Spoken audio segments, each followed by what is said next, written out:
Hello, friends. I'm Lisa. Maybe Elsa will need a room of her own. Lisa, please help me. Okay. Welcome to Miniature House. Wow!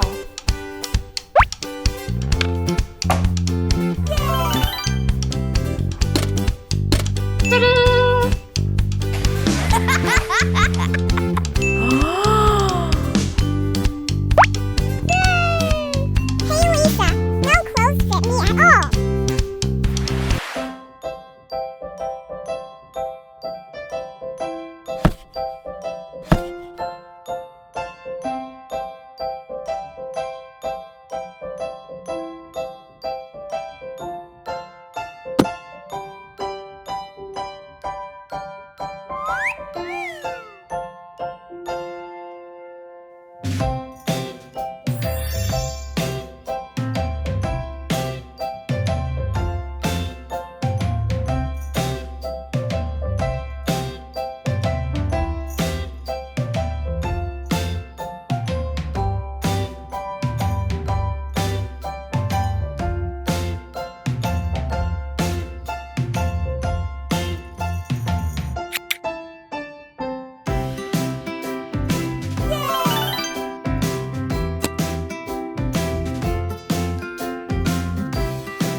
Good morning.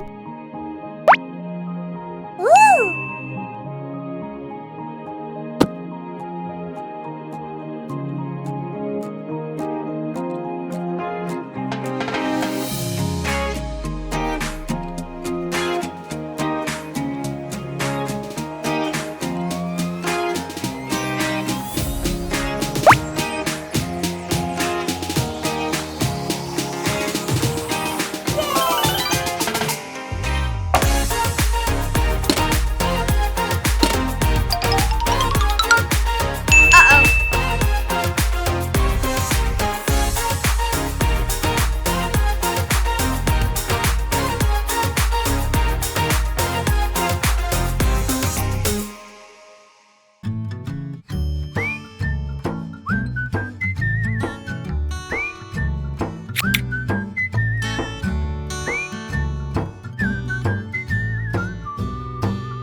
Wow!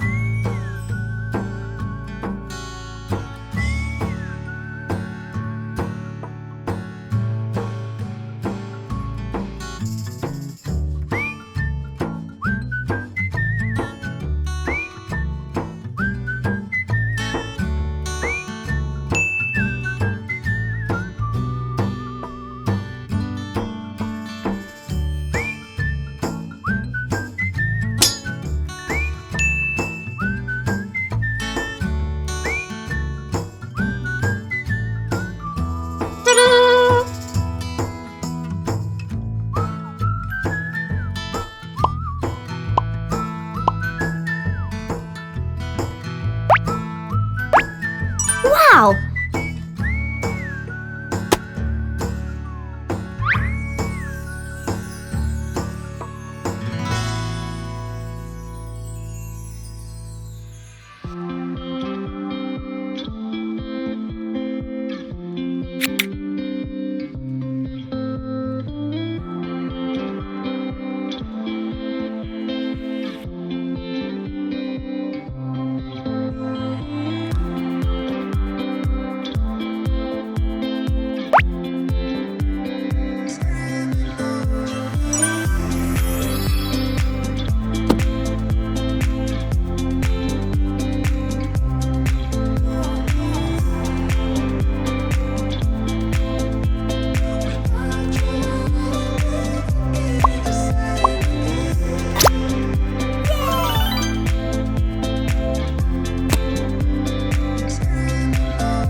The Princess and the Clockwork Heart.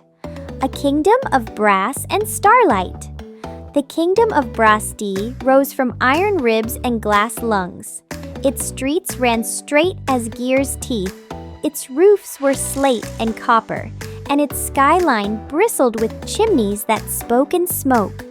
At night, the lamps flared with pale fire caught from the stars, and the royal observatory tilted its dome to drink the sky.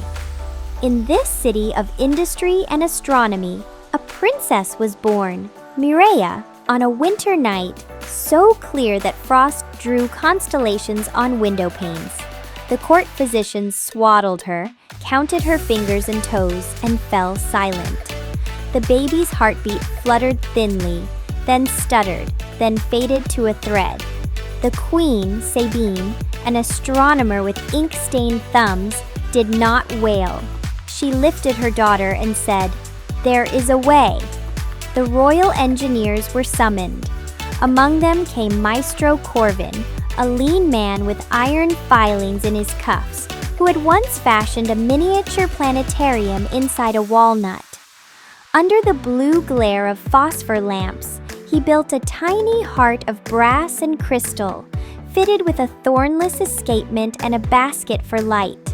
A sliver of fallen star metal, found years ago in the observatory's garden, was hammered thin and coiled within as a spring.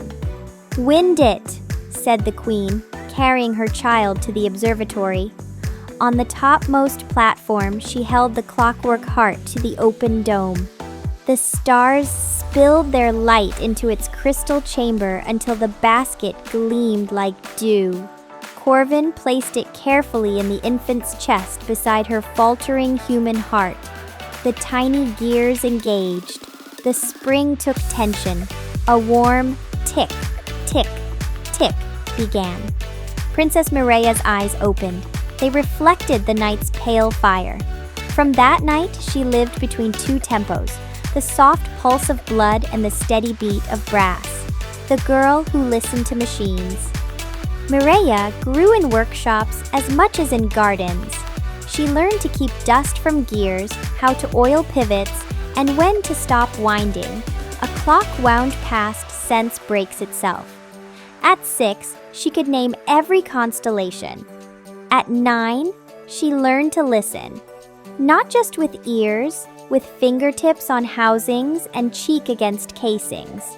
She could tell when an engine was afraid of failing, when a pressure valve was angry, when a loom sang because its shuttle flew true.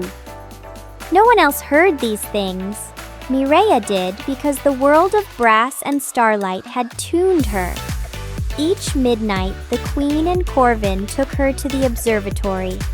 They opened the small window over her left breast and let the stars' thin light refill the crystal basket.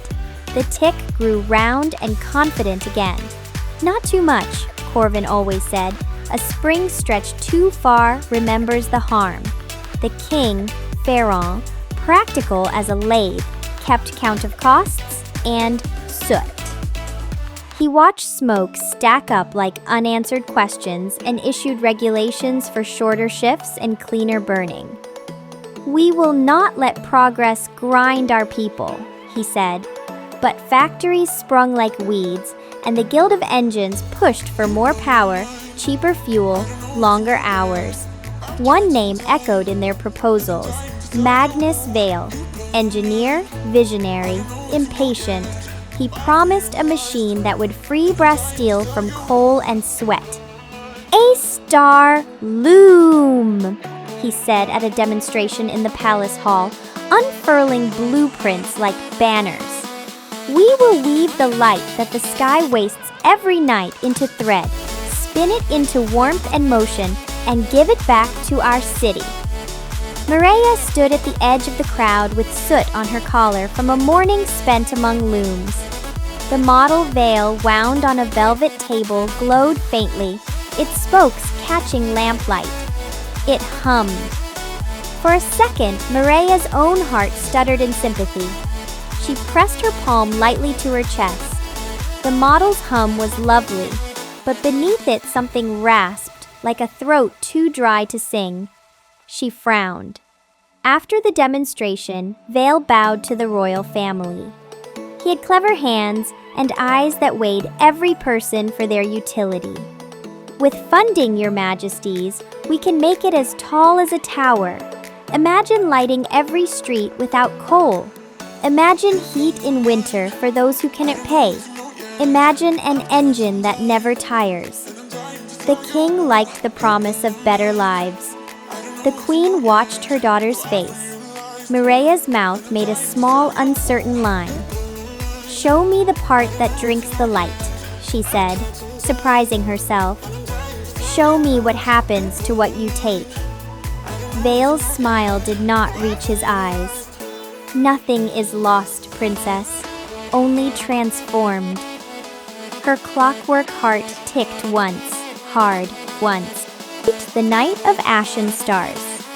Weeks passed and the city buzzed with talk of the astraloom as the papers christened Vale's design. The guild pledged copper and muscle, nobles pledged money. Vale's tower rose by the docks, a cage of girders, a crown of pronged receivers that would comb the sky.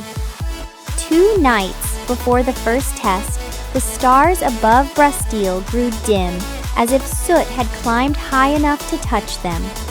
Mireya woke to a hollow feeling, like a skipped stair in the dark. Her chest tightened, her clockwork hearts beat thin, each tick an effort. She threw on a cloak and climbed the observatory. The queen was already there, hair in a hurried braid, cranking open the dome. The night was clear, but the light was wrong, flat, as if spread too thin. When Sabine held the winding lens to the opening over her daughter's heart, only a weak trickle of light slid in.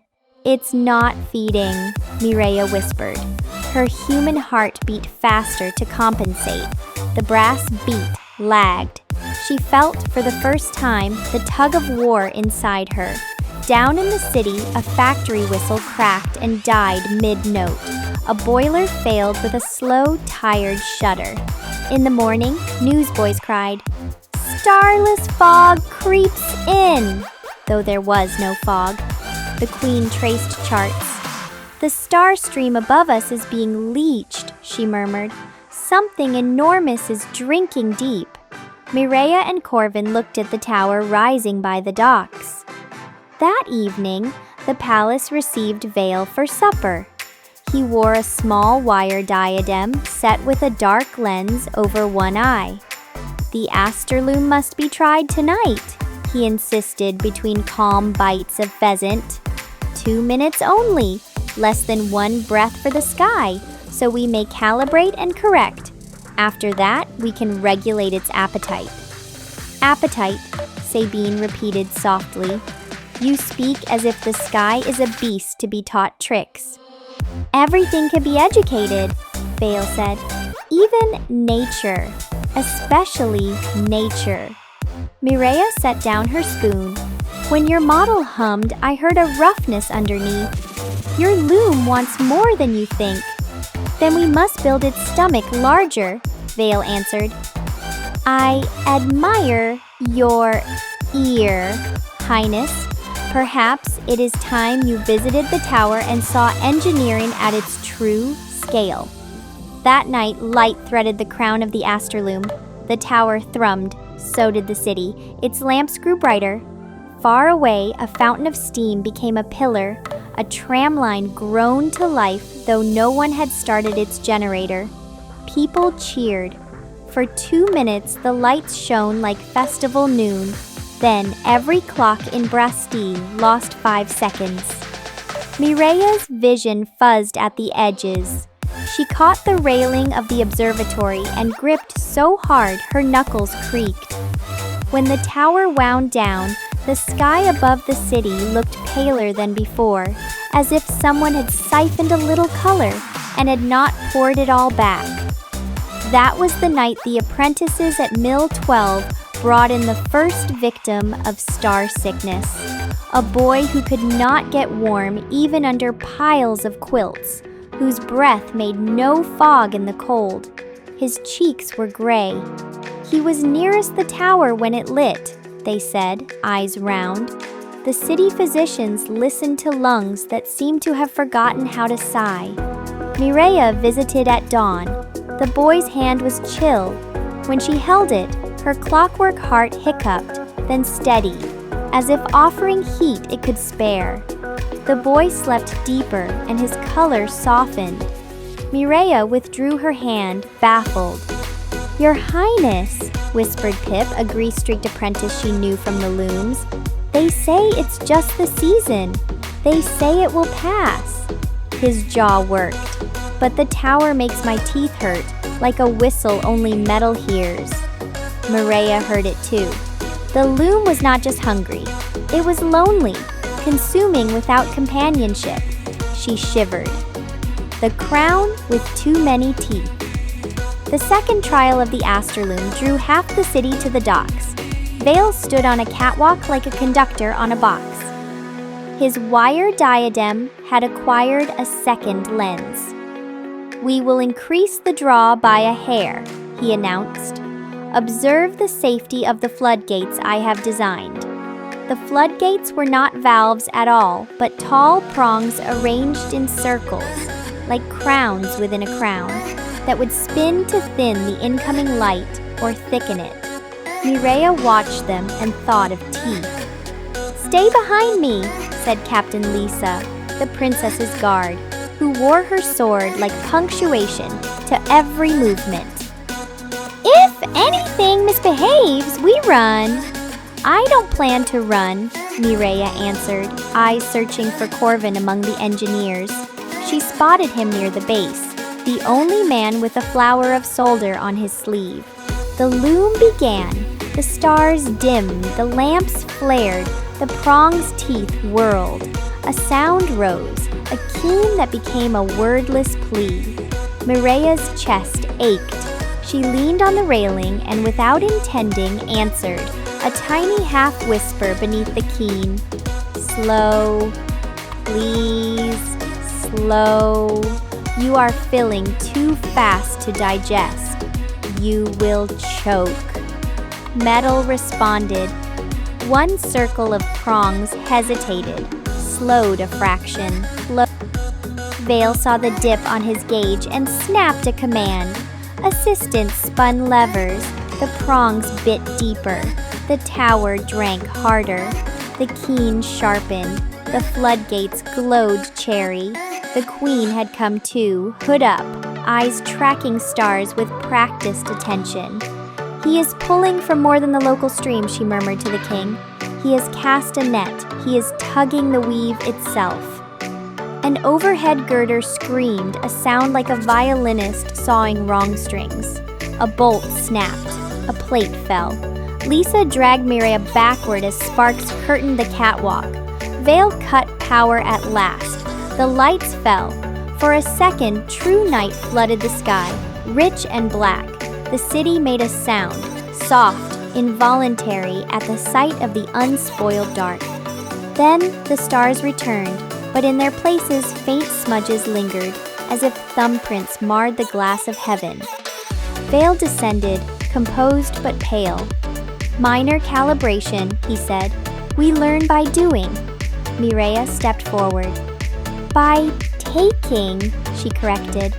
"What debt do we owe the light we borrow?" Vale's mouth thinned. "Poetry, Highness, is not engineering." "Good engineering knows what it costs," she said quietly.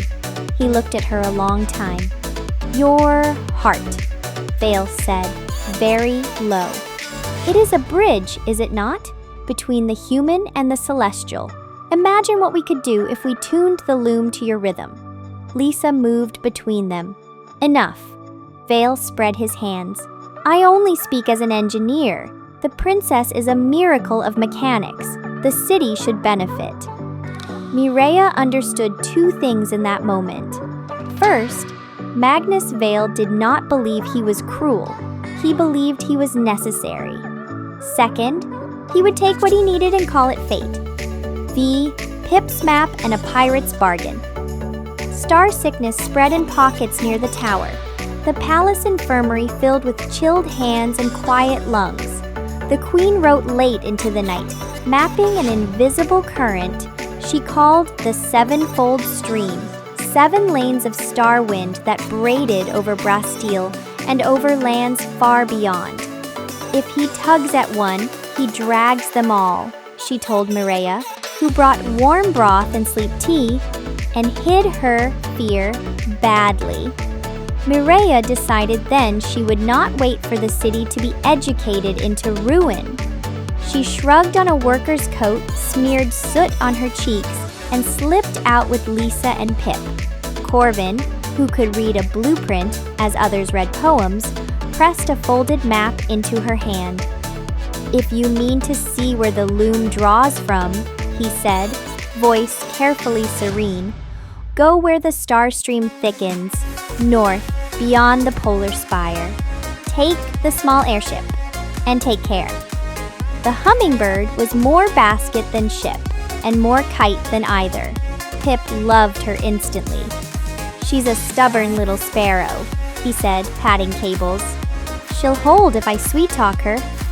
They rose under a ragged moon, the city falling away like a complicated toy. The first night they followed the star stream by feel, the tick of Mireia's heart quickening when they drifted into the bright lane, slowing when they strayed. By dawn, the land below was a quilt of black forests stitched with frost-white rivers. On the second afternoon, a sleek ship painted with a laughing skull arced out of a cloud and matched their speed. Grapples hissed. A woman, with a coat made of patches and a smile full of dare, vaulted to their deck. "Pirate," Lisa said, hand on sword. "Privateer," the woman corrected. "On retainer to no one but myself. Name's Zephira, and you're a princess playing mechanic." She flicked a glance at the small window in Mireia's cloak that allowed access for midnight windings, with a very expensive clock. "We're following a stream," Mireia said. "We're trying to keep a city from getting colder than winter." Zephira's smile sobered. "Ah, that light thief in the south? My night glass registered a wobble the day he turned his machine on. Birds got lost in perfect weather. Whales breached under stars at noon. Pay me with your map and I'll take you faster. Pay me with the truth and I'll take you safer." Pip glanced at Lisa, then at Mireia. "We don't have time to be proud." "Fine," Mireia said. "Faster and safer."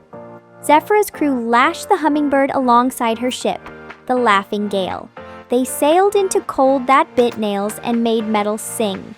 On the third night, the sky grew oddly shallow, as if the stars were painted on. Mireia's heart went thin. The stream was being pinched. They reached the polar spire, a dagger of ice and rock that poked into cloud. At its base, a ring of ancient machines half buried in frost, their housings carved with patterns that echoed constellations. "Not ours," murmured Corvin, who had insisted on coming after all, because men who make the first heart cannot sit warm while the second breaks. Older by ages, Zephyr's crew cleared the snow. Pip found a control surface and blew on numb fingers. "These conduits are for returning," he said slowly. "They're like mill races channeling water back to the main river after a wheel is done."